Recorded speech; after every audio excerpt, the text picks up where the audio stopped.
నేను అంటుండే valid point ఏంటంటే బోర్డు సభ్యుల్లో ముస్లింలేతరులు ఉండకూడదు, ఎవరైనా ఒప్పుకుంటారు. ఈ లెక్కలు చెక్ చేయడానికి ఎవడైతే నీకేంటి? కలెక్టర్ ఎవడైనా ఉండొచ్చు కదా.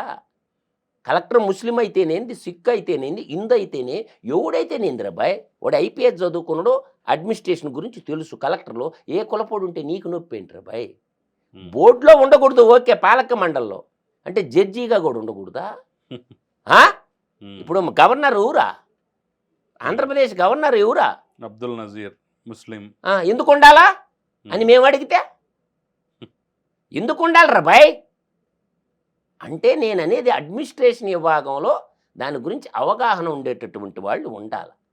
అందువల్ల ఏంటంటే మీరు ఎదురు తిరిగి రాజకీయ ముసుగులో కొన్ని పార్టీలు చేస్తున్నటువంటి హత్యలు, సో బెంగాల్లో దీదీ బేగ్ చేస్తున్న హత్యలు, మమతా బేగ్ చేస్తున్న హత్యలు, ఆ ఓటు బ్యాంక్ రాజకీయాల కోసము చంపుకుంటా పోతే రాష్ట్రపతి పాలన ఇది ఇచ్చేస్తారు.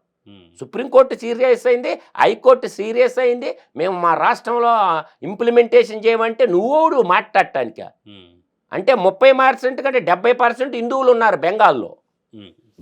మా రాష్ట్రంలో నువ్వు ఇంప్లిమెంటేషన్ చేయమంటే రిజైన్ చేసి వెళ్ళిపో. నువ్వు కేంద్ర ప్రభుత్వం చేసిన చట్టాన్ని ఇంప్లిమెంటేషన్ చేయకుండా పోవటానికి అంటే నీకు ఓట్ల కోసం మనుషుల్ని పంపించి ఇప్పుడు ఒక్కటి చెప్తాను కిషోర్ గారు, జీవించే హక్కు ఉందిగా, ఫండమెంటల్ రైటేగా. వాళ్ళు జీవించే హక్కు నువ్వు ఎందుకు కాలు రాస్తున్నావు ముఖ్యమంత్రిగా? నువ్వు పనికిరానప్పుడు రిజైన్ చేసి వెళ్ళిపో.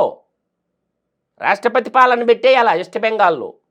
రాష్ట్రపతి పాలన పెట్టకపోతే జిల్లా ముజురుపర కొన్ని జిల్లాల్లో అయితే హిందువులు పొట్ట చేత పట్టుకొని పార్టీషన్ ఆఫ్ ఇండియా లాగా మళ్ళీ అస్సాంకి కొంతమంది ఇటు కొన్ని దేశాలకు పారిపోతున్నారు ఆస్తులన్నీ వదిలేసుకొని. అంటే జీవించే హక్కుని కాలం రాసినప్పుడు ఫండమెంటల్ రైట్లకి వైలేషన్ జరిగినప్పుడు ఏం చేయాలంటే కేంద్ర ప్రభుత్వం ఇమీడియట్గా పార్లమెంట్లో బిల్లు ప్రవేశపెట్టే రాష్ట్రపతి పాలనకి వెస్ట్ బెంగాల్ ప్రభుత్వాన్ని రద్దు చేసేసి రాష్ట్రపతి పాలన దిశగా అడుగులు వేయాలి. ఇలా కర్ణాటకలో లేరా ముస్లింలు? ఆంధ్రాలో లేరా ముస్లింస్? తమిళనాడులో లేరా? కేరళలో లేరా ముస్లింస్? అక్కడెక్కడ చేయలేదే హత్యలు. వెస్ట్ బెంగాల్లో ఎందుకు జరుగుతుంది?